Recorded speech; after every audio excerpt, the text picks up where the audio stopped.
আপনি কি অল্প পুঁজিতে ব্যবসা শুরু করতে চান? ঘরে বসেই আয় করতে চাইলে এই ভিডিওটি আপনার জন্য। মাত্র ৫,০০০ টাকাতেই শুরু হোক আপনার নতুন পথ চলা। এবার চলুন এক এক করে দেখি ৫টি দুর্দান্ত ব্যবসার আইডিয়া। ১. অনলাইন পোশাক ব্যবসা। মাত্র ৫ থেকে ১০,০০০ টাকা পুঁজি নিয়ে আপনি শুরু করতে পারেন অনলাইন পোশাক ব্যবসা। ২. হোমমেড খাবার ব্যবসা। চিপস, কেক, আচার বা পিঠা আপনার রান্নাই হতে পারে আপনার ইনকামের পথ। ৩. Print on demand gift item.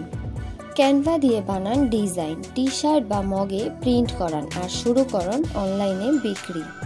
৪. Gift box বা হ্যাম্পার ব্যবসা। চকলেট, কার্ড, মোমবাতি, ছোট জিনিস দিয়ে বানান বড় কিছু। শুরু করুন মাত্র কয়েক হাজার টাকায়। ৫. ইনডোর প্লান্ট বিক্রি। সাকুলেন্ট বা ইনডোর প্লান্ট এনে ছোট পটে সাজান, সুন্দরভাবে প্যাক করে বিক্রি করুন। কমেন্ট করে জানিয়ে দিন কোন আইডিয়াটা আপনার সবচেয়ে পছন্দের।